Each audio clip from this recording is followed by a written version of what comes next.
Hello అండి. Welcome back to our channel మన తెలుగు హరివిల్లు. ఈరోజు వీడియోలో కల్కి భగవానుడి అవతారం గురించి తెలుసుకుందాం.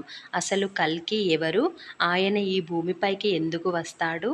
అలాగే కలియుగాంతం ఎంత ఘోరంగా ఉంటుందో ఈ వీడియోలో తెలుసుకుందాం.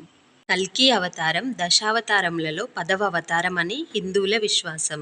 కలియుగాంతంలో విష్ణువు కల్కిగా అవతరించినట్లు భావిస్తారు. హిందూ పురాణాల ప్రకారం విష్ణుమూర్తి దశావతారాల్లో చివరి అవతారాన్ని కల్కి అవతారంగా పరిగణిస్తారు. కల్కి అవతారాన్ని పూజించడం వల్ల శత్రువుల నుండి విముక్తి లభిస్తుందని శాస్త్రాల ద్వారా తెలుస్తుంది. కలియుగం ముగింపులో పాపం అనేది విపరీతంగా పెరిగిపోతుంది. మతం పేరుతో కపటత్వం మాటున చాలా చోట్ల ప్రతిష్టంభన నెలకొంటుంది. ఆ సమయంలో కల్కి భగవానుడు అవతరిస్తాడు. అసలు కల్కి అంటే ఎవరు? కలియుగాంతంలోనే తన దర్శనం కలుగుతుందా? అసలు కలియుగం అంతమవడానికి ముందు ఎలాంటి సంకేతాలు కనిపిస్తాయనే విషయాన్ని ఇప్పుడు తెలుసుకుందాం. పురాణాల ప్రకారం మన దేశంలోని ఉత్తరప్రదేశ్ రాష్ట్రంలోని మోర్దాబాద్ సమీపంలో గల శంబాలా గ్రామంలో కల్కి భగవానుడు జన్మించాడు. తన సోదరులందరూ దేవతల అవతారాలుగా ఉంటారు. వీరి ధర్మాన్ని పునఃస్థాపించడంలో తనకు సహాయం చేస్తారు. కల్కి తండ్రి కలియుగంలో విష్ణువు యొక్క గొప్ప భక్తుడు. తనకు వేదాలు, పురాణాల గురించి పూర్తి అవగాహన ఉంటుంది. కల్కి తండ్రి పేరు విష్ణుయాష్, తల్లి పేరు సుమతి. కల్కి దేవుడికి 2 భార్యలు ఉంటారు. మొదటి భార్య లక్ష్మీ రూపం పద్మ, రెండవ భార్య వైష్ణవి శక్తి రూపం వైష్ణవి. అంటే తల్లి వైష్ణోదేవి రామావతార కాలం నుండి భగవంతుడిని వివాహం చేసుకోవాలని తపస్సు చేస్తుంది. కల్కి ఆమె తపస్సుకు సంతోషించి ఆమెను వివాహం చేసుకుంటాడు. శ్రీ భాగవత పురాణం మరియు కల్కి పురాణం ప్రకారం సత్యయుగంలోని సంధికాలంలో కల్కి భగవానుడు అవతరిస్తాడు. శ్రీ మహావిష్ణువు యొక్క అవతారము 64 కళలతో నిండి ఉంటుంది. దుష్టులను శిక్షించడానికి మరియు పాపం పరిమితులను అధిగమించి ధర్మాన్ని కాపాడడానికి కల్కి భగవానుడు అవతరిస్తాడు. భాగవతంలోని 12వ స్కందంలోని 2వ అధ్యాయంలో కల్కి భగవానుడి అవతారం గురించి పూర్తి వివరాలు అందుబాటులో ఉన్నాయి. శ్రీ మహావిష్ణువు 10వ అవతారమైన కల్కి దేవుని వాహనం తెల్లని గుర్రంగా పరిగణిస్తారు. ఈ గుర్రము దేవదూత అని పిలువబడుతుంది. కల్కి భగవానుడు చేతితో ఖడ్గాన్ని ధరించి గుర్రపు స్వారీ చేస్తూ లోకంలోని పాపాత్ములను శిక్షించి ధర్మాన్ని పునఃస్థాపిస్తారని పురాణాల్లో పేర్కొనబడింది. కల్కి అంటే దోషాన్ని తొలగించేదని అర్థం. దోషాల నుండి విముక్తి కలిగించే అవతారం కాబట్టే తనకు కల్కి అవతారం అనే పేరు వచ్చిందని పురాణాల ద్వారా తెలుస్తుంది.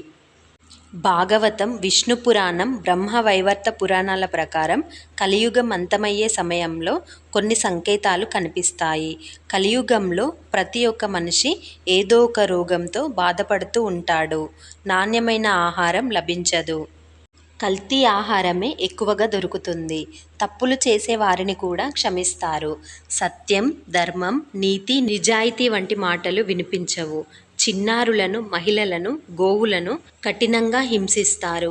కన్నవారిని రోడ్డుపాలు చేసి వారు కష్టపడుతున్నా ఏం పట్టనట్లు సంతోషంగా జీవిస్తారు. కుటుంబ వ్యవస్థ అంతా గందరగోళంగా మారుతుంది. కంటికి కనిపించిందే ప్రామాణికం అంటారు. కనిపించని దేవుని గురించి వితండవాదం చేస్తారు. సైన్స్ ఎన్ని కొత్త విషయాలను కనిపెట్టినా అది కేవలం ఒక భాగం మాత్రమే. మిగిలిన భాగం అంతా దేవుడే అని గుర్తించరు. విద్యార్థులు గురువులను గౌరవించరు. విద్యార్థులను చూసే గురువులు భయపడే పరిస్థితులు ఎదురవుతాయి. చెట్లు బలహీనపడి డ్యాంలలో నీరు అనేదే లేకుండా పోతుంది. గంగాదేవిని పట్టించుకోకపోవడం, తులసిని అగౌరవపరచడం వల్ల ఆకలి కేకలు పెరుగుతాయి. బ్రాహ్మణులు దైవారాధనను వదిలేస్తారు. మద్యము, మాంసము తీసుకోవడానికి అలవాటు పడతారు. ప్రతి మనిషిలోనూ గుణాలు రాక్షస రూపంలోనికి మారుతాయి. ఈ లక్షణాలన్నీ కలియుగంలో కనిపించి 4వ పాదంలో మనుషులు బ్రతకలేని పరిస్థితి చేరుకున్నప్పుడు కల్కి భగవానుడు వస్తాడు. కల్కి అవతారంలో కల్కికి మొత్తం 7గురు సహాయం చేస్తారు. పరశురాముడు కల్కి యొక్క గురువు. మొత్తం 7గురు చిరంజీవులు కల్కి చేసిన యుద్ధంలో అతనికి సహాయం చేస్తారు. కల్కిని యోధుడిగా తీర్చిదిద్దడంలో, మార్గనిర్దేశం చేయడంలో పరశురాముడు, అశ్వత్థ, హనుమంతుడు, విభీషణుడు మరియు ఇతరులు కూడా ఉన్నారు. శూద్రులు ఎన్నుకున్న వారే పాలకులవుతారు. యజ్ఞయాగాదులు మచ్చుకైనా కానరావు. అప్పుడు కల్కి భగవానుడు అవతరించి ఈ విపత్తును దూరం చేస్తాడు. దేవదత్త అనే గుర్రాన్ని అధిరోహించి ఖడ్గము చేతబట్టి భూమండలంపై విహరిస్తూ సకల సద్గుణైశ్వర్యాలను ప్రదర్శిస్తాడు. రాజులుగా నటించే దుష్టులను హతమారుస్తాడు. విష్ణువు యొక్క కల్కి అవతారం నిష్క్రమించిన తర్వాత భగవత్పురాణం ద్వారా ధృవీకరించబడిన సత్యయుగం ప్రారంభమవుతుంది మరియు మానవ సమాజం మంచి మార్గంలో సంతానం పొంది పాలకులు లేకుండా ప్రజలే పాలకులుగా ఉంటారు. మీకు గనక ఈ వీడియో నచ్చినట్లయితే లైక్ చేయండి, షేర్ చేయండి, కామెంట్ చేయండి. వెంటనే మన ఛానల్ని సబ్స్క్రైబ్ చేసుకోండి.